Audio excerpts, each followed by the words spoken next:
Welcome to the Conduit Deeper podcast, a podcast that takes a deep dive into the details that surround our current sermon series, from current events to fascinating finds to conversations that take us deeper into the Word.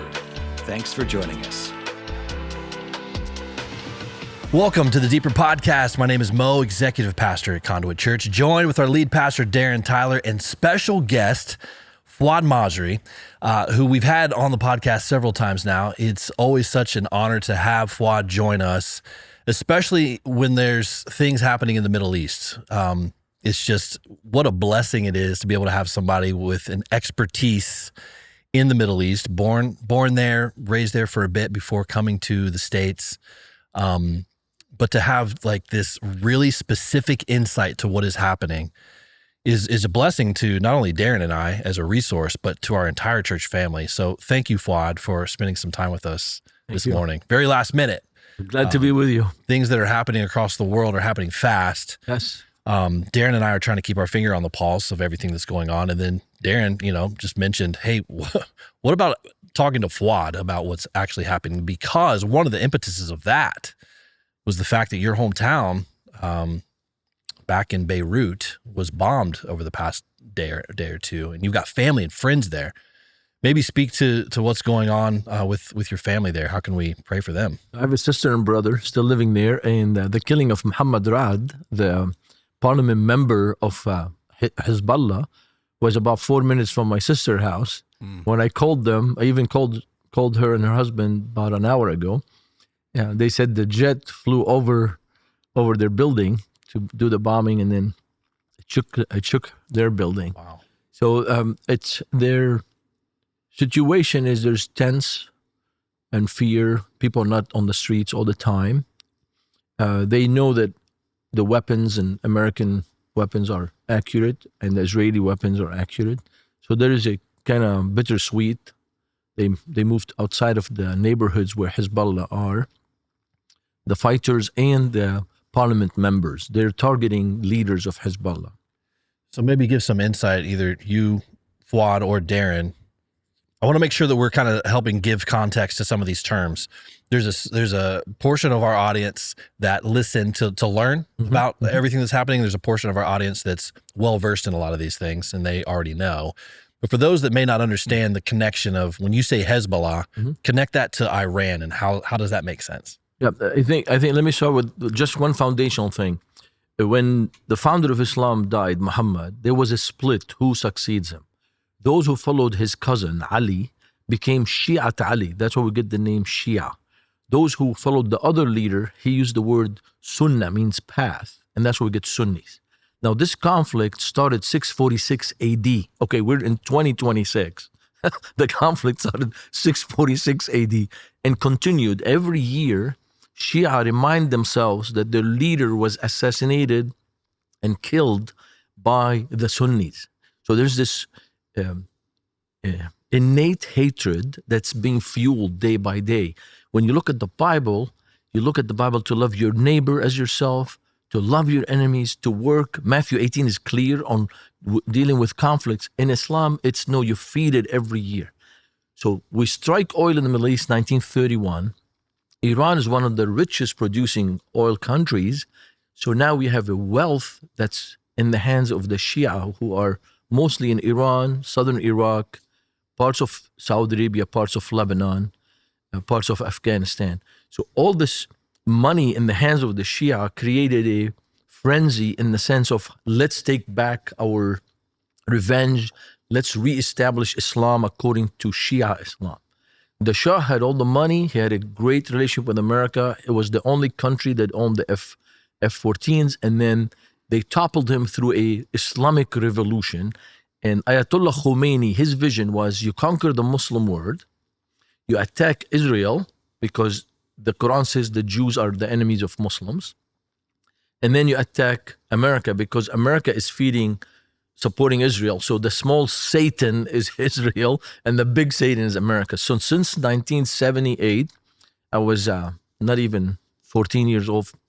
My classmate Kamal, who loved Ayatollah Khamenei, brought a poster, put it in class, and he said to me, he's the Mahdi. He will never die. Mahdi meaning the messenger or the enlightened one, the last leader. Well, Khomeini died, and then we had Khamenei. But the key thing is there's this frenzy we need to conquer. So Hezbollah is one of the puppets of the Iranian regime, and they are trained by the Islamic Revolution Guard Corps. They're the ones who train to take over different countries. So in that regard, this is a theopolitical situation, right? Theological. Is the main split, I don't want to oversimplify, so you correct me, between Sunni and Shia, there's divisions, but is the eschatology the main driving point of the return of The Mahdi. the Mahdi? I remember Ahmadinejad, you like my, who was the president of Iran, who was just vaporized a couple days ago, but standing in the UN 10, 12 years ago, Yes. the fact that he was even at the UN speaking shows just how toothless that organization is. But his prayer was for to hasten the return of am I remembering this right? Return of the Mahdi? Yeah. Which would be like me standing in front of the UN and praying, come quickly, Lord Jesus. But for them, what's the difference between the Sunni version of that and the Shia version of that? They both have a concept of a Mahdi, but the concept of Khomeini in the Shia of Iran, they call themselves 12ers, which means the number 12 Imam disappeared and he's coming back. Now there's theories what happened, but suppose he's coming back same age he disappeared, about 40 plus years old. So the Mahdi concept is they will avenge the Shia and will destroy the Christians and the Jewish people. Now their eschatology with the funds that they receive from the oil created in them this idea, let's use weapons and warfare, because when you study Islamic history, the way Muhammad proved he's a prophet is because he won the battles. He'd say, I won, I took over these tribes, which means God is with me. Well, this means whoever wins the war, God is with them. And for us, no, God is with us because of truth. You shall know the truth, and the truth will set you free. So here's right now, if we take 2026, you got a regime for almost 47 years talking about death to America, death to Israel, death to anyone who doesn't agree with us. They had Hezbollah in Iraq. They had groups under them in Syria. They had the Houthis in Yemen. So you could notice that it wasn't something just happening in one location. It was feeding into other groups, other militias, destroying their countries. So I think it's important to note that they operate as a theocracy. Right? Correct. So their religion and government are inseparable. Like this is how they operate, and that supreme leader is, I mean, he's viewed as like a godhead, is he not? Like, yes, you can't, whatever question he him. says goes. You cannot question, which is where the intensity has come from for 47 years to execute their theology in this, to follow through, and these subgroups have popped up. So in Islam, the word Islam is to surrender. So basically, you surrender to the leadership of Muhammad first. When he's not there, whoever is Caliph, or the Ayatollah means the sign of God. So he knows everything. He is the last decision maker for anything, education, military. And the issue with this theocracy is you have one person controlling the many. And that's the sad part about Islam and the Islamic revolution in Iran. Which matters because I vividly remember after 9/11, the plans for bombing Iraq and the things that were happening. And there was a journalist standing outside either the Senate or the Congress, or maybe both, and asked one question: do you know the difference between Sunni and Shia? And what I remember the most was absolutely zero people did. And from a Western perspective, to not understand that Islam is not monolithic, that inside of Islam, Shia and Sunni, it's not like Baptist versus Assembly of God. It's more like Protestant versus Catholic in Ireland, right? Like the violence was unfolding with that. And it's why I want to throw my screen through a window when I hear someone like Tucker Carlson talking about the Middle East. He has zero grasp that it's inside of Islam. There's a split, a fissure that is violent, which is that why, from a Western standpoint, we're watching them bomb Oman, UAE,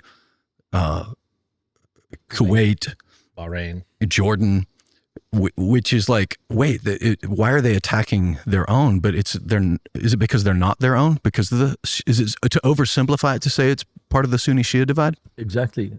So when they asked Khomeini, why do you want a nuclear bomb?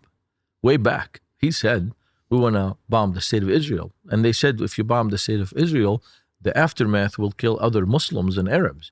And he goes, we don't care. They're Sunni and they're Arabs, and we're Shia and we're Persian. Yeah. So the struggle, what you said is so important. It's a racist. It's like an apartheid. I'm a Muslim, you're not a Muslim, or I'm Shia, you're Sunni. And sometimes you talk to Sunnis, they tell you the worst thing. I was talking to people here in America, Sunnis. They said the worst person to meet other than a Jewish person, because they hate the Jewish people, is to meet a Shia. I'm like, what? Yeah. So they would rather see a Shia die than anyone else, because the Shia are their nemesis. And your description, especially for us as Americans, looking in the West into the Middle East, I had this question from someone said to me, I don't understand why they keep fighting. And the issue is that frenzy of hate all the time, racism. And you have a story in America, the Hatfields and the McCoys. Yeah. Well, it's the Hatfields and the McCoys for 1,400 years. That's actually a good mental picture. Yeah, and for those who are just catching up, if you are just catching up, we are referring to Operation Epic Fury, in combination with Operation Roaring Lion from our Israeli friends, to really decapitate the leadership of Iran. And this all went down on the February 28th. I guess that would have been Saturday night into Sunday morning. Epic Fury, not to be confused with Epic Furry. That was the Biden administration. That was the Biden administration. Completely two different things. But this was a follow-up to Operation Midnight Hammer back in June, when they bombed Fordow, the nuclear site. So this has been brewing for a while. Now, what I've read and come to understand is that the Israeli Mossad was given a tip, or no, rather they had intel that the Ayatollah and his regime, like the top leadership, was meeting in a certain place, confirmed 100%. And for whatever reason, they decided to all meet together in one place. They're being really loose about that, surprisingly. And that was the tipping point to move forward with the operation as quickly as they did. So that happened Saturday. So we're in day 6, technically, I believe, of the war. So Saturday, Sunday, Monday, Tuesday, Wednesday. Day 5.5. They're 8 hours ahead over there. 1,000 targets were hit from U.S. and Israel. And I think, to go back to what you were just saying, I think the biggest surprise so far has been that Iran has bombed their neighbors. I don't think, from what I'm understanding, that wasn't expected. Hitting Dubai airport, hitting Bahrain over and over, and now into Lebanon, which I guess is somewhat expected. I'm not sure. Maybe you can speak to what's happening in Lebanon and Beirut specifically, because that seems to have intensified over the past 48 hours. So because they have these puppet groups, militias, once the attack happened on Khamenei and they killed him, they wanted to avenge him. And that was the trick that Iran planned. See, Iran planned with their oil reserves and their ability to shut down the Straits of Hormuz, the Gulf. That will cripple the world's economy that's dependent on commerce and shipping and oil. With going to Venezuela was a very brilliant idea, because now we have the access to the largest reserve, which is larger than the one in the Middle East. So it was brilliant. And then once the attack started, all these proxies started shooting. So the rockets that fell in Cyprus, in the UK base, it was shot from Lebanon. Then the Hezbollah said, we want to avenge the death of the Ayatollah. They broke the peace, the ceasefire.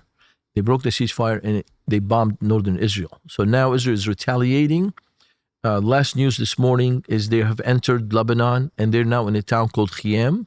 Khiyam is a stronghold for Hezbollah fighters. And the sad part about the name Hezbollah means the party of God. and the nickname we have in Lebanon for them is Hizb al-Shaitan, means the party of Satan, because since they existed, they've killed people, killed Lebanese, destroyed our country.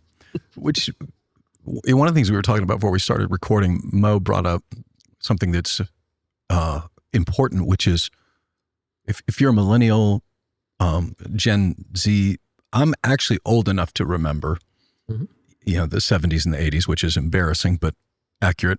In fact, we actually have a lady in our church named Carol Weaver, whose husband was a Marine who was killed in Beirut in the bombing of Hezbollah bombing on a U.S. base there. Yes. This goes back decades, centuries, obviously. You're from Lebanon, okay? An organization like Hezbollah, are they a government organization or are they like a militia that is tolerated by the government? So they're militia. They beat up other militias. Then they have now the largest amount of weapons, stronger than Lebanese army. And in our elections, we have a democratic election. So sometimes candidates running against a Hezbollah candidate gets assassinated. And they say, oh, we don't know who did it. Surprise. So surprise, now we have only one candidate for that part. So they have third of the parliament, and they've been politically coercing the country of Lebanon not to have peace treaties, to keep allowing them to have weapons. Are they popular inside of Lebanon?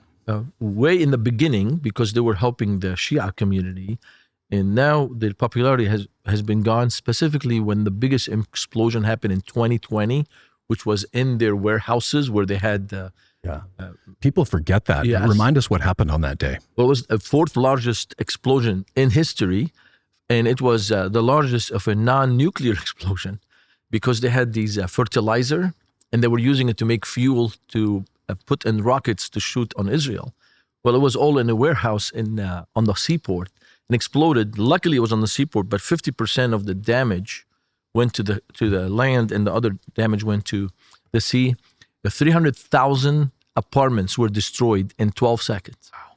Yeah, the video of that is unbelievable. It looked like AI, but it wasn't available before yet. AI. Yeah. It was just like, I mean, it was really concerning. And that's really started the turn, because suddenly all Lebanese like, why are you having weapons in the middle of the city?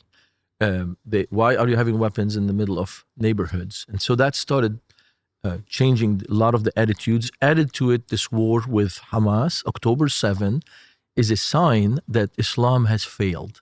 Islam has created problems, because we always, every couple of years, there's another group that's going to create jihad. Hamas, although they are Sunnis, but they sided with the resistance coalition, and they were getting money from a Shia regime under the Ayatollah Khamenei. You speak to maybe also the Abraham Accords that happened, I guess, what has that been 5 years already? Was that during? No, it was during the first administration. Yeah, first So 17, 18, 19, somewhere in there. The countries that have signed the Abraham Accords, are they involved in this Operation Epic Fury? I would assume so. Well, that's a very good question. I mean, we know something is going on, because the Crown Prince of Saudi came and visited President Trump, and he came not even a few weeks later. We have this war starting, and it must have been a fear or instigated by the Saudis feeling that the Iranian regime is going to do something. That's their biggest nemesis. That's their biggest enemy. Even Khamenei had that, and Khamenei built a replica of the Kaaba in Iran. So that there was the Kaaba is just the Kaaba is the square room that they go around 7 times in Hajj pilgrimage, and that's supposed to be the holiest site in Islam. Well, he made a replica in Iran because he wants people to go there and not to come to Saudi.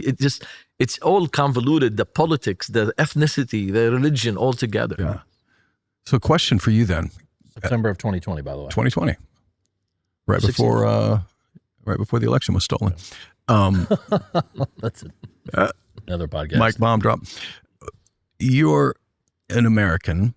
And by the way, if you don't know, crescentproject.org, Fouad's ministry has trained 400,000 Christians on how to reach More to come. Muslims.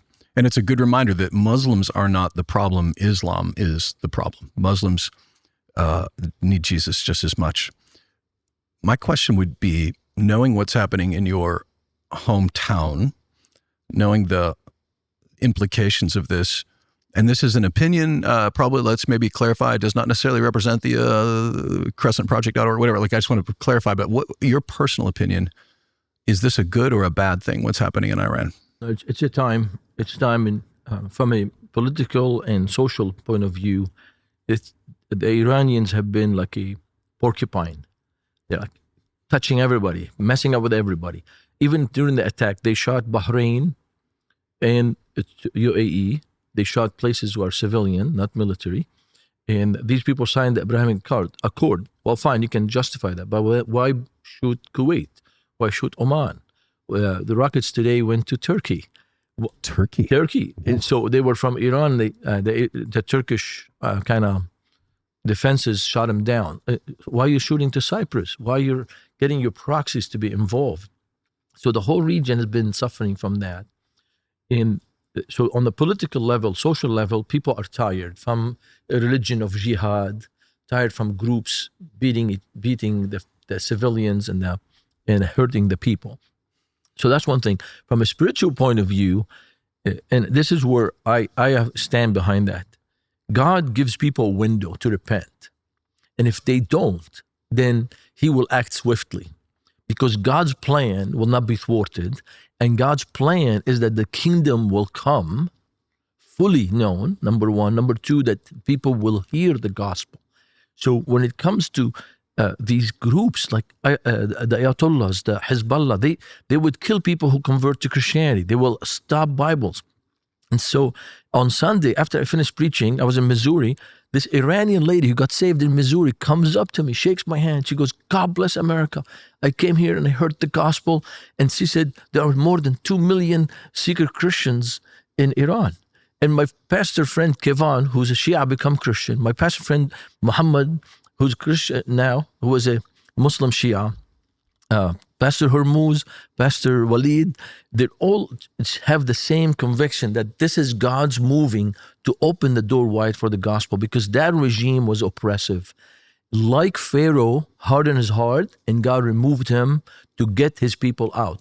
This is what we need to understand. When you look at the book of Micah and book of the Bible, is that God is moving in history faster than even the politicians can catch up. Which is, I was going to say, not that hard with our politicians, because they seem like they're 50 yards back in a 100-yard dash every time you turn around. With that said, the gospel opening up, I mean, we've invested, I don't know how many thousands and thousands of dollars smuggling Bibles through the mountains of Iraq into Iran to make sure that they have Bibles there. It's wild to think that the Ayatollah, right? And for those that are listening to learn, Ayatollah Khamenei was the first guy, like the 1979. Yes. He died, which I guess was not supposed to happen, but here he is. And so Khamenei takes over. They're not related to each other. They're two different guys. Yes. And so now he's been vaporized. His successor, they talk about like the TV shows of like the most dangerous jobs on earth, like lumberjack or world's deadliest catch. Like those are dangerous jobs. Turns out being an Ayatollah might be the world's most dangerous job. But now his son, is what I've read, is the next guy in line. Is it not normally a father to son succession in that world? It can be that way, but not required. It's not required. And the new rumor is that they've taken their funds outside Iran, that they have about $1.4 billion that they smuggled outside. So I don't know, where is the son? I didn't think even the son was in the country. That's a good question. I literally read it last night as I was falling asleep, because I was wondering, like, there was actually a meme, which was probably inappropriate, but it was like the black smoke coming out of a bomb. And it was like the Pope when they meet for the Pope and one more day because the black smoke, so that made a decision today. The people that were making the decision were hit and vaporized. And so I may be wrong. So obviously fact check me on if it's not his son. But that was my, I guess, question is the succession plan. Because when you're talking about radical Islam, most people don't know that this Islamic revolution that we hear about it was like coalitions of groups of people. There were like the merchants, there were the college kids, like the maybe more progressives beside the religious.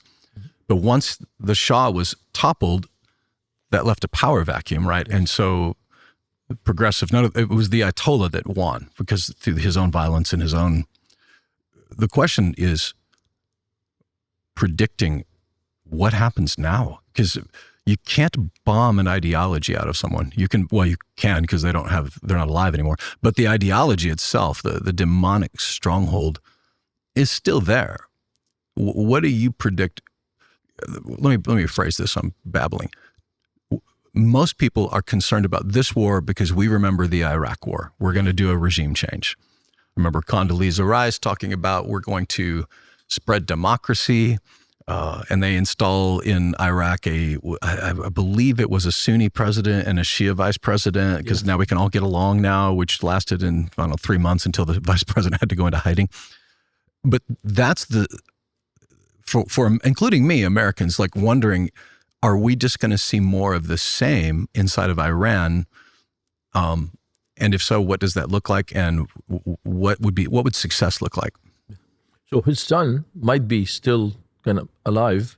And what you said is very important, that the Islamic revolution can continue because it's the ideology. So the son could be hiding in Tajikistan or Kabul and still say, I'm the Ayatollah. The reason we failed in Iraq also because Iran messed with the situation. Mm-hmm. So again, you see that this idea of creating democracy, it's possible. I personally, I think it falters because the value system hasn't changed. Mm-hmm. But they messed with it by bringing militias, supporting the Shia against the Sunni, against the Kurds, who most of the Kurds are Sunni. So your question is important because what's next after this? Now, my respect to President Trump is he said to the Iranians, this is your country. You need to take it. 90% of people want regime change. 90% of people want to move forward. The Iranians, the Persians, have a great history. They're very, very well known for their education, for their inventions, for their scientific ability. So they know that the Islamic revolution brought them back centuries. So that's one thing. The second thing that we are dealing with is 10% of the population probably still wants the Islamic regime. That's, I think, is going to be the next battle. Can we control them? Yeah, because 10% would be, 9 or 10 million people still. Easy. That's not a small number. No. And obviously they have the weapons, they've got the arms. I did read that we are arming Kurdish militias in northern Iraq to try to give them an upper hand. But when it comes to on the ground there, the ideology of Shia Islam, so I guess that's the concern, right? Are we just kind of like in Syria, we remove Abbas, who was a horrible human being, and then replace him with an ISIS guy, who the only difference is he put a suit on. This is literally the only difference in him. Is that the future of Iran? And if so, you and I in a conversation at one point, you said something about, Iraq wasn't a success, but they no longer have the influence that they had in the area. I don't want to misquote you, so correct me. They no longer have the influence that they had before, the power. So in that regard, it was at least successful in that. Is that accurate quoting of you? And is that maybe a possibility for Iran? Yes. Like the Iraqis, and Saddam was known like the Hitler of the Middle East with his arsenal and all that. Well, that's gone. Iraq is fragmented. I hope they stay together. I have a feeling they're going to split. The other thing why we're arming the Kurds is that the Kurdish people in Iraq want to help their brothers and part of their tribe in Turkey and in Iran. Yeah. And then you have Azeris, which are connected to Azerbaijan in the north of Iran, which means if this thing collapses, all these people need protection. Who's going to protect them but their friends, cousins, same tribe? The south of Iran is called Shattul Arab, which means the Arab shore, the Arab shore. Well, these people there, I met a lot of them in Germany and Austria. They speak Arabic. I understand them, but it's a more Gulf Arabic, and their allegiance is to the Arabs. They're not Persian, so they are under Iranian rule, but they are not liked by the Iranian government. So if this collapses, there's a ton of fragmentation that's going to happen. Yeah, that matters because the idea that Iran is one monolithic culture, language, ideology it's just not. I mean, it's like the Southern, I guess that would be like the Cajun version of Arabic, right? You could watch one of those shows on TV from like Cajuns and they still have to have subtitles. I know they're speaking English, but I need some subtitles so I can understand what they're saying. That's true. But the idea, I guess that's what I'm thinking through is like the people of Iran taking back their nation, which people are we talking about? You know, which ones are the ones that could, and is there enough of a coalition of those competing interests to overthrow?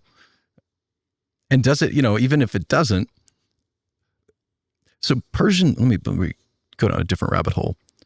Persian is an actual people group. There's a DNA, right? 23andMe, Persian. They speak Persian. Do they have to learn Arabic as well so that they can read the Quran? Or are they? Only if they want to be religious. Religious. It's not liked. Yeah. And for them, they don't like the Arab culture. But what you're saying is important because today, as an Arab American and even Iranian Americans, we get offended when someone who never lived there or never from that country starts talking about, oh, we should not have removed the Ayatollah. That is so insulting. That's very insulting. One, you've never lived under that regime, so you should not. When I meet Iranians, and if they are believers in Christ, I say, would you pray for me in Farsi? Please pray for me. And I then pray for them because they've suffered for so many years. And my point is, people should not insult Persians by talking about that this regime was the best regime. It was not the best regime. It was not good for its own people. It was not good for the neighbors. And it was not good for our country of America because when they voted to enrich uranium, the whole parliament shouted death to America, which means the uranium is not peaceful nuclear program. It is not. They already said death to another country. Even if I don't like American foreign policy, that should not be the parliament slogan. Right. Now, I've heard, I was going to say it used to be just liberal rags like The Atlantic, but I've heard some woke right people saying this too, that when the Ayatollah says death to America, he only means the president. He doesn't mean the country itself. Speak to that. Well, if you throw a nuclear warhead in New York, you're not killing only the president, you're killing a lot of Americans, even those probably who voted in one way or the other. I was reading The Guardian yesterday, and I was watching the BBC last night. I was really offended because they fell into this trick that the school that was bombed in Tehran, and they're using it to show that American weapons killed them. We don't know. We still don't know. Plus, it's known that they will bomb their own people and create a media frenzy around it. It's done in Lebanon. It was done in Syria. It's common. And people, again, woke right and left progressive media, it's like Hamas, they know that they're going to take the bait on this, which is why they set themselves up in schools and in hospitals and store their missiles under the beds of children. And because people keep falling for that. It's the PR, war, which Israel has clearly been losing the PR war. They seem to be getting an upper hand on the actual physical war. But what would you say to American listeners who, what you just said there, like is America, let's say that school, let's say it even was an American bomb. We don't target civilians. There's a difference between a collateral damage, which is still a tragedy, 100% still a tragedy, I say that because someone's going to say, so you're saying it's okay that they kill children? 100% not what I'm saying. But there's a difference between hitting them on accident and targeting them on purpose, which is happening. You're watching it. I mean, the Burj Khalifa, there was a drone that flies into the side. Like, they're not aiming at a military base. They're actually aiming at that target. Yeah. And, drones are maneuvered. You can control them, which is even worse. Yeah. That's very important. And the second thing for us as American citizen, we should be a power for good. And yes, we kind of turn a blind eye that they're saying death to America. But when you look at 47 years of death here, terrorism here, an American being kidnapped, an American being killed, we get to a point where it's, we say in Arabic, it's like, it got to here, I can't take it anymore. How long we're going to let this rogue Ayatollah regimes be run and using all these funds and weapons to kill? And they're not only killing, like you can't justify, I can't justify it, but you can justify that they did a terrorist attack on an American place. Fine. What about Kurds? What about other people? What about Masa Amini dying for not wearing the hijab? It's ridiculous that we even allow this thing to happen. So as America, as a nation, we need to be an instrument of good, especially that our friends and allies saying, come and help us. Now, the flip side, because I'm an ordained minister, this is a church podcast, we have a responsibility to speak and stop evil. If someone enters my house to hurt my family, it is my responsibility as a true follower of Christ to stop that person to the maximum degree.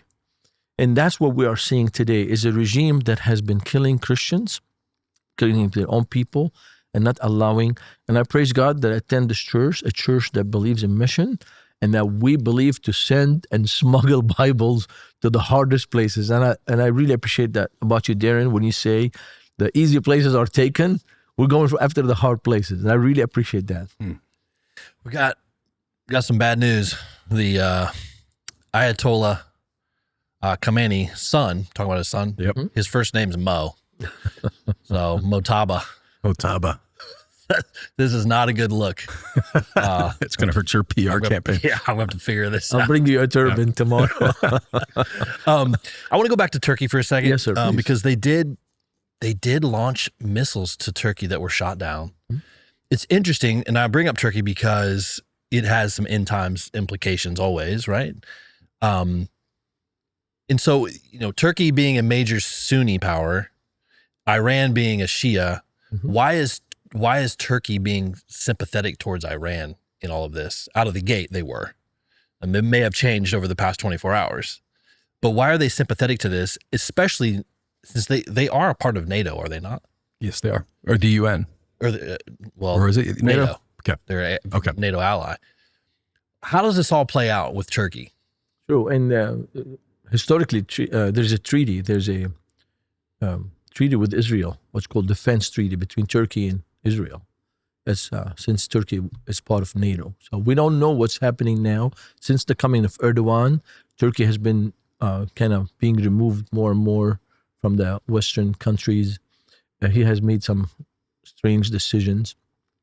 My take on Turkey is they want to play all the parties because they want to find out who's going to be the winner, and then they will latch to them. Also, for him now, he sided with Iran because it was against the U.S. and he wasn't getting what he wanted from the U.S. Well, now, the U.S. is bombing, and really the battle might be longer, but you could tell from the first couple of days they're crippled, especially with that killing 49 of their leaders. They crippled them. And that's what happened exactly in Lebanon. They got the Hezbollah leadership first. And I don't think the regime is able to last unless they get support from outside, number one. Number two, the regime has a big problem, is that the smaller communities are going to start flipping against it. Maybe not the city of Tehran, but there are villages, towns where the people are rising and they're taking over, and could be even the mayor of that city says, I don't want to be part of that regime. but we're getting there. Well, isn't one of their largest allies would be obviously China. China's in a chokehold right now because of the Strait of Hormuz, which you mentioned. You know, that's one of their primary oil sources. Venezuela, which I truly believe that whole mission was a precursor to this on purpose because of the oil reserves, not only for us, but because China has infiltrated Venezuela. So that's been cut off. China feels like China's in a chokehold and they're not really able to help much with Iran at all right now. Yes. Russia would be their other ally, but Iran has been helping Russia against Ukraine. Their extra munitions that they've been sending is no longer because they need them for themselves. Mm-hmm. Feels like there's a lot of moving pieces here that this one particular strike could set the stage for peace across the world in time. So President Trump's first term, he said our enemy is China. So the first part was Hamas, and you control that for Israel. And then now Iran, and you have the chokehold, and Venezuela, then Iran. And so now maybe China is willing to do a deal with the president. I'm sure he has a deal in mind. Yeah, I bet he does. I mean, I think it's 2 to 3% of China's oil came from Venezuela, but like 23 to 25% is straight through the Strait of Hormuz, mm-hmm. which would cripple them as a nation. One of the biggest pushbacks that seems to have the most traction is, what does this have to do with America first, right? The ideology, which by the way is a political ideology, not a biblical ideology. But America first, which we would agree that we got to take care of our own. It's one of the things with immigration that's been a problem, is we can't feed our own. We have to figure out how. There's not unlimited funds, and we have learned the consequences of just printing more money, which is, was Thomas Sowell said that inflation is the cost of all that free money. But how does this, if you were sitting across from Tucker Carlson, how does this fall into America first as an ideology and as a strategy? Yeah, I'd like Tucker Carlson to live a little bit in a country like Lebanon is fine, but he would enjoy it. But I would send him to Iraq, maybe South Syria, South Iran. Let him live there and explain to me how can he say that these are good regimes. These are not good regimes. They are not taking even on their own people. And for America first, if somebody's trying to kill your president, your role as an American, doesn't matter if the president's Democrat or Republican, your role is to protect your president, because that's your symbol. That's the face of the country. So if even when they are no longer president, you protect them. Why? Because if they kill a president that's no longer the president, it's an insult to you. That's number one. Second, I'll talk as an Arab. If you're trying to kill my dad, I'm going to go come after you. Same thing. This is very important for us as America first, that we protect our people, especially our president. Number two, why it's America first? We have been in that region for years. The American and English scientists are the ones who discovered oil for that region. The Iranians didn't discover it. The Saudis didn't discover it. It was the Americans and the British. So this is a united interest with the people of those lands for many years. So that helps us in our business and our economy. We need to do that. And then out of honor, it's honor. These people have been our friends for years. Even the Iranians have been our friends. I mean, the regime has not been our friend, but the Iranian people have been our friends. They come to schools here. They go back. Under the Shah, there was huge relationships. They would go to Lebanon. I mean, we had students from Iran coming to school, the American University of Beirut. So right now we have a reason as America first to take care also what blesses this nation. Yeah, and I don't know, something is, people can say, oh, it's all about the oil.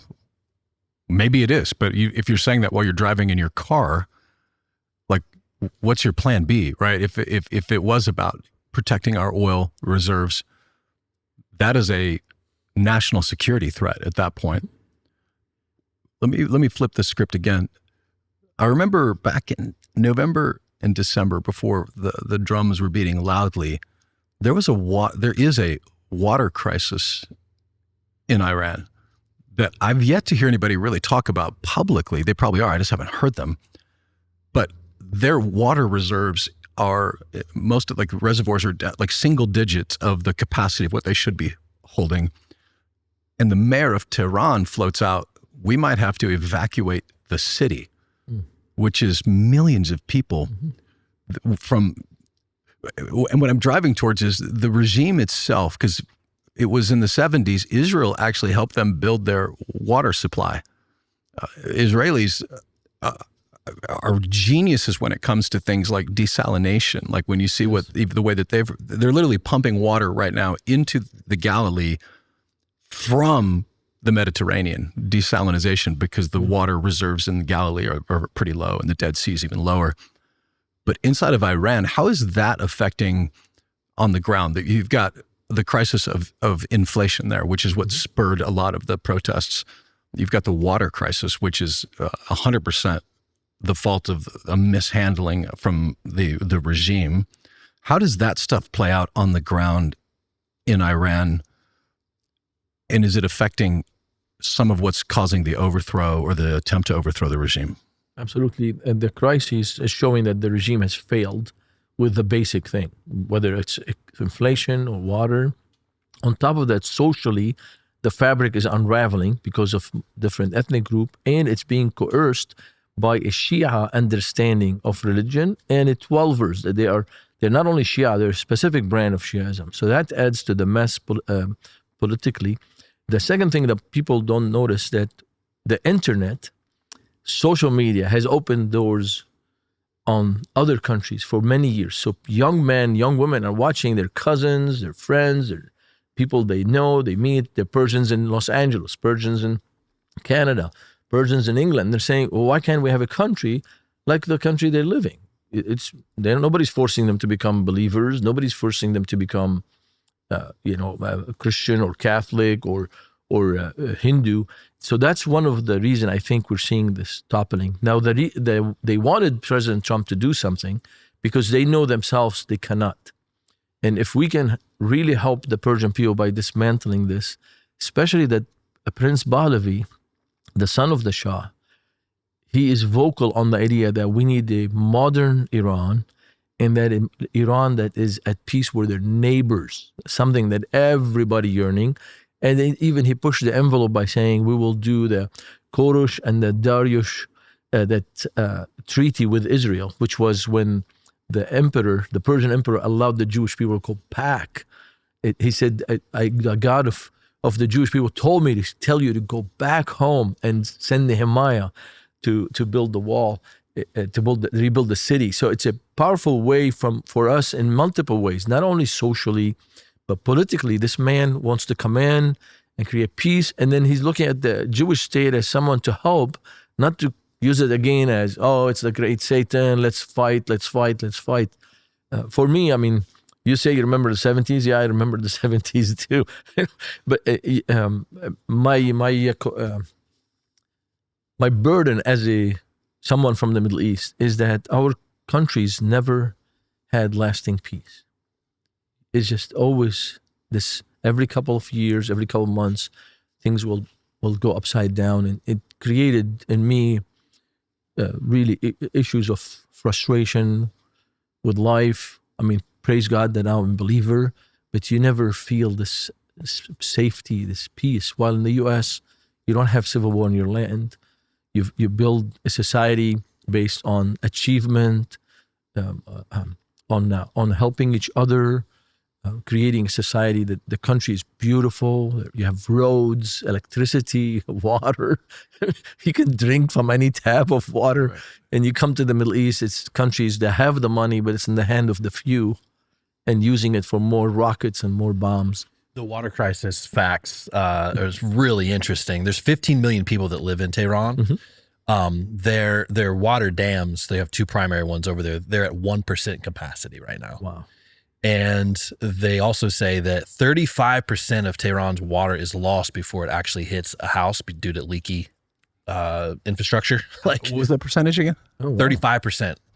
A third of the water doesn't actually make it to its source because of bad infrastructure. Oh. And then this is really interesting. They said that the Tehran is collapsing underneath. The city is sinking 10 inches a year because they have overpumped the groundwater. And like the actual city of Tehran is basically like a sinkhole, and that it's collapsing on its own. I'm sure some of these bombs aren't helping much with that problem. But yeah, to that point, like no water in a city of 15 million people is a major issue, and you're right, and they're not really talking about that.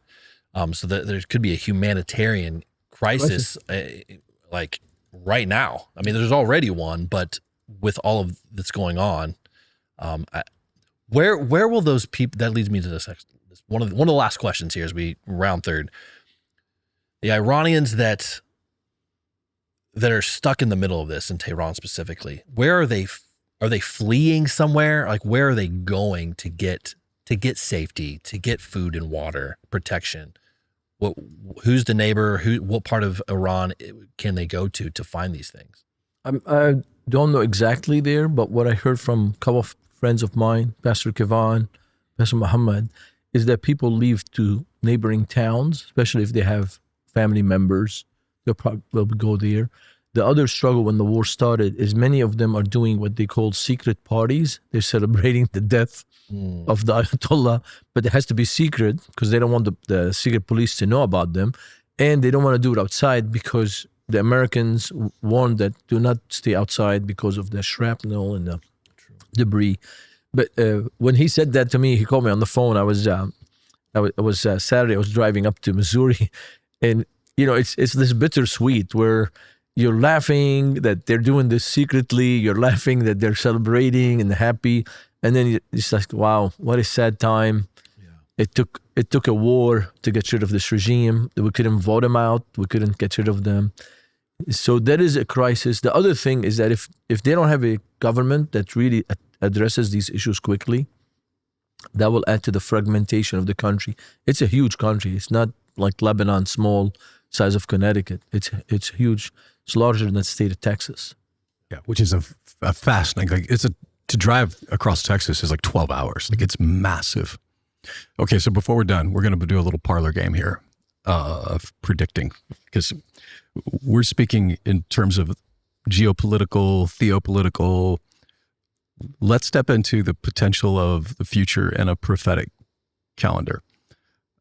One of the prophecies of Revelation was that the Euphrates would dry up to make way for the kings of the east to come.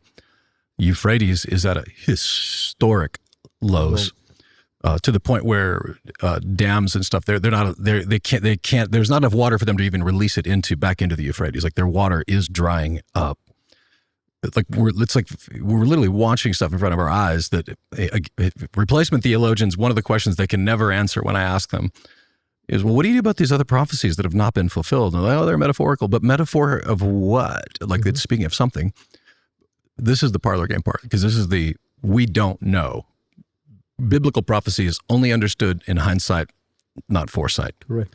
And that's by design, because no general phones in his war plans ahead of time to the enemy, right? So it's vague enough where Satan doesn't know, but clear enough like, oh, screwed that up, messed that up. Is it possible that the world peace that's spoken of that Antichrist will bring,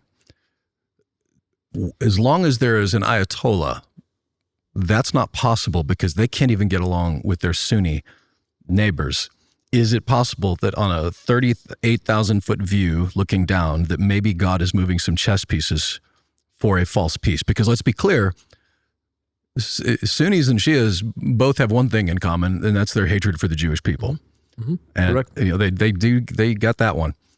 Is it possible though that when it comes to like Abraham Accords, Board of Peace, those things that seem to have a prophetic implication for the future, what do you think about that theory that I'm floating out there? It's very viable because you know we're going to have peace, and when they say peace, peace, then the end will come. So you're right, it's working on that. The other thing, the prophecies on Persia, many of them were fulfilled, not all of them, but many under the current regime, with the way that Iran attacked the neighbors, the way you see, and I think you can find out also that the way they encouraged minorities in other countries. So, for example, the Kurds, they were never mentioned. We thought everybody was a Kurdish. Then we discovered, no, there's 6 languages of the Kurds, there are multiple tribes. Some of them even trace their lineage back to Esther, the days of Esther and Haman. It's like, wow, maybe they are the lost tribe of Israel. We never knew about them. So that regime kind of created new understanding of end times. And you're right, we're going to end up with somebody saying it's time for peace. And I believe, though, whoever brings the peace is going to introduce a one-word religion.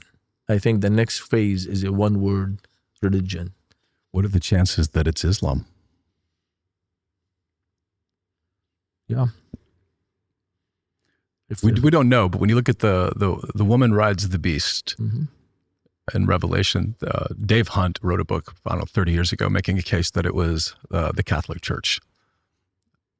It's if you torture it enough, okay, I can see why that would be.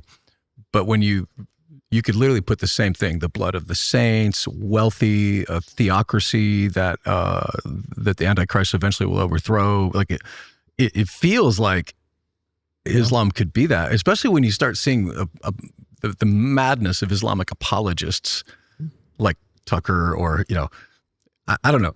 I'll send you a picture of the Pope kissing the Quran, not this one before. Kissing the Quran. Kissing the Quran. So kissing the Quran put on his head, which is pretty, we can't do that. If you believe in the word of God, you cannot do that.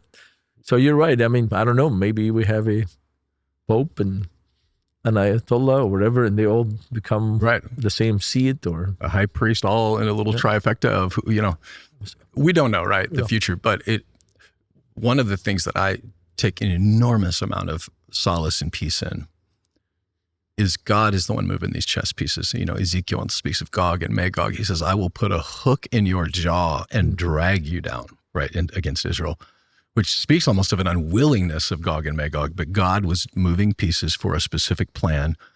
And so the exhale is of everybody in the world that is shocked by what's happening, God is not. Like, he knows all things and is moving the sovereignty of him, moving these pieces into place.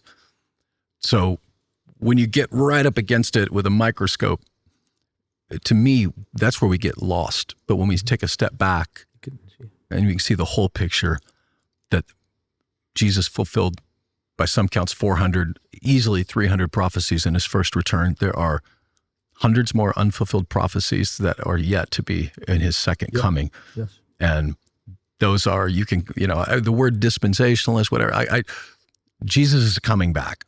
And there is a plan and a place for believers, for every one of these nations. It's, that you can cross-reference it with Ezekiel 37, 38. And we're like, oh, these are the same nations they were talking about thousands of years ago. But we can take peace in that. Last question for you before we wrap is, okay, we're in America. I want to reiterate, Muslims are not the problem. Islam is the problem. What, as believers, can we be doing? And feel free to shout out Crescent Project on how we can. I don't have any bombs in my garage, but I've got a Bible in my hand. How, as believers, can we respond in this moment to our Muslim neighbors? Yes. There's a prophecy that hasn't been fulfilled. Matthew 24:14. This gospel of the kingdom will be preached in all the nations, and then they will come. That's why I do what I do. That's why there's a ministry called Crescent Project. I wrote 14 books. We're training people, encouraging people. We're working with now discipling, because in the beginning we're sharing the gospel. Now we have enough people getting saved that we're talking about discipleship and church planting. And then on the 17th, I'll be in Minnesota working with another ministry that's doing church planting, helping them grow a strategy. Because of that prophecy, we need to share the gospel. We cannot kid ourselves. The ideology is there. So even if the Islamic Revolution Guard leaves, they're going to go somewhere else. So you cannot sit back. This is a problem we have to address, and it's coming to this nation through jihadis, through lone wolves, like the stuff that happened in Austin. So as believers, we need to take a stand. I am all about Christians running for office, Christians being in schools, in education, in hospitals. We got to keep this country based on biblical ethics. Biblical ethics is what keeps us together. However, the core message is, again, I was a sinner. I hated Jewish people. I hated Palestinians. They killed my best friend Walid. I hated Iranians, and God changed my heart. I never met a Jewish person when I got saved, but I started praying for them. The first Jewish person I met was Skokie, Illinois, in McDonald's. I was a believer like 4 years in the Lord, and I was a young man, and I shook his hand, and wow, I met my first Jewish person. Then I had a friend, Ilan, in Jerusalem, and I love the Jewish people, especially those who are now Messianic. I love worshiping with them. But that did not happen because somebody told me to be a nice person, or somebody told me, oh, you need to be a nice American or nice Lebanese. No, it's the Lord Jesus changing my heart, changing my mind. And so, Darren, what you're saying is the core solution is the same to yesterday, today, and forever. His name is Jesus the Messiah, Son of the Virgin Mary, King of Kings, Lord of Lords, and he's the coming King who will establish justice and mercy and establish his kingdom. Fouad, thank you. Thank you for being available at the last minute. Thank you for being so bold in your faith, for sharing the gospel to the Muslim community across the world, not just here in the States. Really appreciate your faithfulness to that. So grateful that you could spend time with us. And we're praying for your family in Lebanon. I know that's probably a little stressful, thinking that your sister and family are dealing with that right now. So prayers for your family. Thank you for joining us on this week's podcast. There's so much happening, and that's why we do this, is to try to keep current events in front of us and looking at it through a biblical lens. And that's the point of the Deeper podcast. We can go deeper into these things. So thank you for taking time to do that with us. We'll be here again next week as we continue either discussing current events or through our current Unchained sermon series through the book of Galatians.